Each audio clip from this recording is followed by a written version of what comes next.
Hello viewers, আসসালামু আলাইকুম। আরেকটি ভিডিওতে আপনাদের সবাইকে স্বাগত জানাচ্ছি। তো এই দেখুন, আজকের ভিডিওতে আমি লাগাবো ডালিয়ার চারা। এই যে আমি কাটিং থেকে বেশ অনেকগুলো ডালিয়ার চারা গ্রো করেছি। এই যে বালির মধ্যে লাগিয়ে, এই বর্ষার পরে কিন্তু ডালিয়ার চারা গ্রো করা যায় বালিতে লাগিয়ে, বেশ ভালো হয় আলহামদুলিল্লাহ। তো আমি কিন্তু একটু কষ্ট করতে হবে এটা তোলার জন্য।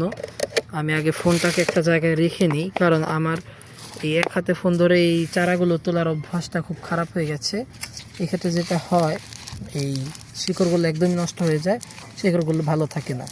ভালোভাবে ধরে আপনারা এইভাবে চারিদিকের মাটি খুঁড়ে তারপর চারা তুলবেন। পারলে সম্পূর্ণ এই বাটিটাকে তুলে, মানে পাত্রটাকে উল্টে বালিগুলো ধুয়ে পরে নেবেন, তাহলে কিন্তু দেখবেন যে চারাটা ভালোভাবে পাচ্ছেন। এই যে দেখুন চারা, মাশাআল্লাহ আলহামদুলিল্লাহ, বেশ ভালোই কিন্তু রুট এসেছে। এই যে দেখুন, এই যে দেখুন, এভাবেই কিন্তু আপনারা ডাল বসিয়ে চারা করতে পারেন। আমি আগে আপনাদেরকে বলেছি।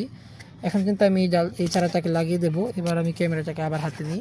এতক্ষণ এই পাত্রের মুখে রেখে দিয়েছিলাম। এই যে দেখুন, বেশি চাপাচাপি করা যাবে না, কারণ শিকড়গুলো একদমই নমনীয় হয়ে রয়েছে। এই যে পাশ থেকে ছোট ডালগুলো ভেঙে দেবেন, ছোট ডালগুলোর একদমই দরকার নেই। আর ডালটা একটু বাঁকা হয়েছিল আমার এখানে, বাঁকা হয়ে গ্রো করেছে। এই সমস্যার কারণে কিন্তু যতটা সম্ভব গভীর করে গাছটা লাগিয়ে দেবেন, তাহলে কিন্তু পরে ডালের যে বাঁকা অংশটা ওটার পরে বোঝা যায় না। এই যে দেখুন, আমি এভাবে বসিয়ে দিলে কিন্তু বাঁকা ভাবটা বোঝা যাবে না। আমি একটু মাটি দিয়ে নিই। এক হাতে কাজ করা একটু কষ্ট সাপেক্ষ। স্ট্যান্ডে ধরলে ওটাকে আবার এডিট করে ভিডিও করা অনেকটা ঝামেলা। এটা আমারই দোষ, আপনাদের দোষ একদমই না।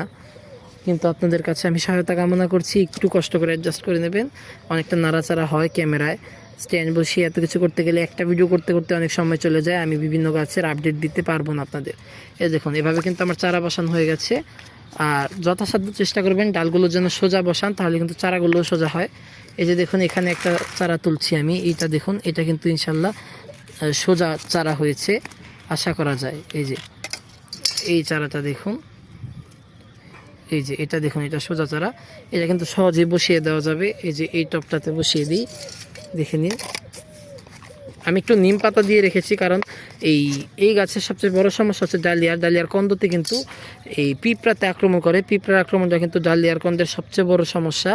এই সমস্যাটাকে রোধ করতে পারলে কিন্তু ডালিয়া বেশ ভালোভাবে হয়ে যায়, কোনো সমস্যা হয় না। এই কারণে নিম পাতা দিয়েছি। ওষুধ ছিল দরকার ছিল পিঁপড়ার বিষ দেওয়ার, কিন্তু আমি একদমই খেয়াল নেই। মাটি তৈরি করে ফেলেছিলাম আগেই, পিঁপড়ার বিষ টিষ দেওয়া হয়নি, মাটি ভরেও ফেলেছি।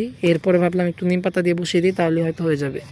তো এইভাবেই কিন্তু আপনারা ডালিয়ার চারাগুলো লাগিয়ে দেবেন এবং একটু খালি রাখবেন যে কোনো টবে, যাতে পরবর্তীতে খাবার টাবার দিতে পারেন।